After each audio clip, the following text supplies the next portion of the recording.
Hi guys, welcome to another episode. आज मैं आपसे कुछ शेयर करना चाह रही हूँ. Being so I work, I am a working mom. I have a son जो 2 साल का है और वो पिछले एक हफ्ते से बहुत ज़्यादा बीमार है. तो एक सडन मेरे दिमाग में ये चीज़ आई कि lot of us women are working. तो मैं उनकी बात नहीं कर रही हूँ. For the women they earn very much. उन्होंने नैनीज हायर कर रखी हैं, बेबी सिटर्स हायर कर रखी हैं, उनको कोई इशू होता नहीं है.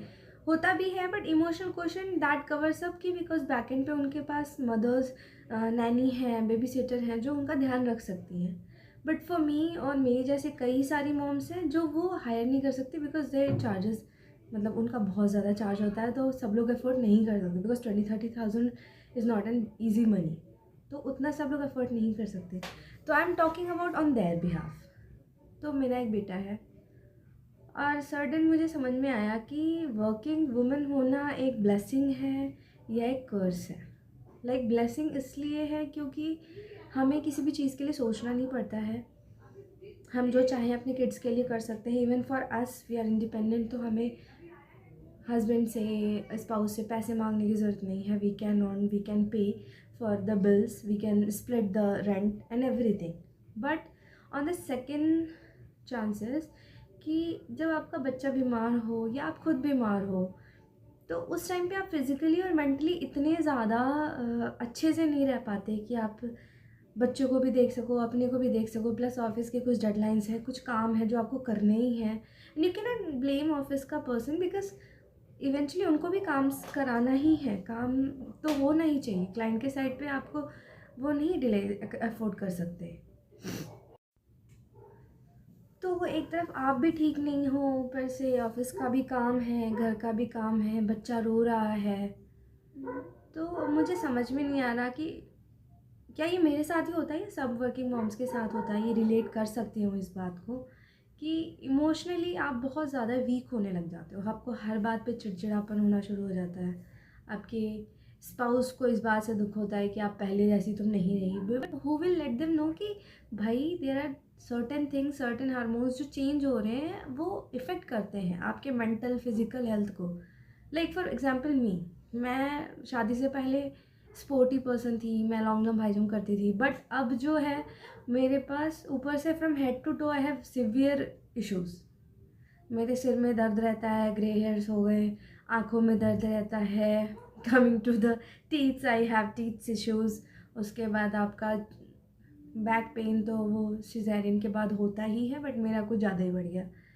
तो I am really confuse like working is a good thing और अ नॉट.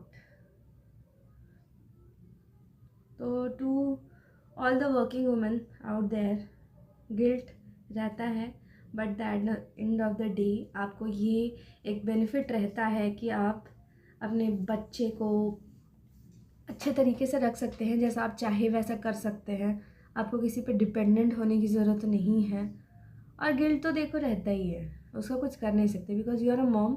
एंड ये नेचर का ब्लेसिंग है कि आप अपने चाइल्ड से ज़्यादा कनेक्टेड रहते हो as compare to their fathers. तो guilt will continue but keep working, be strong because you got this. और टेंशन नहीं लेनी है. हर चीज़ अपने टाइम से होती है. जब हम वापस 10 साल 15 साल बाद पीछे मुड़ के देखेंगे तो वो सब दे पा रहे हैं जो बहुत सी माँ चाह के भी नहीं दे सकती. बच्चे आपके बड़े हो जाएंगे. इमोशनली अवेलेबल होना चाहिए. Work is important but your kid is very important. So make work life balance, जो कि बहुत मुश्किल है बट करना पड़ता है.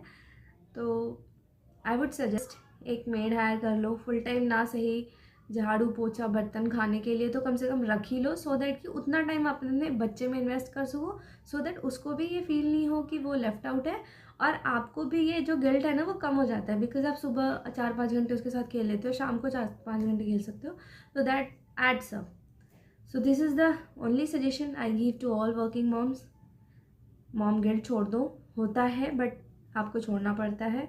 Sometimes you are weak, sometimes you are strong but remember girl, you are always strong. That's it for today and stay healthy, stay safe, बच्चों का ध्यान रखिए एंड मोस्ट इम्पॉर्टेंटली आप अपना भी ध्यान रखिए, क्योंकि आप सही हैं तो बच्चा सही होगा। Bye bye, see you in another blog.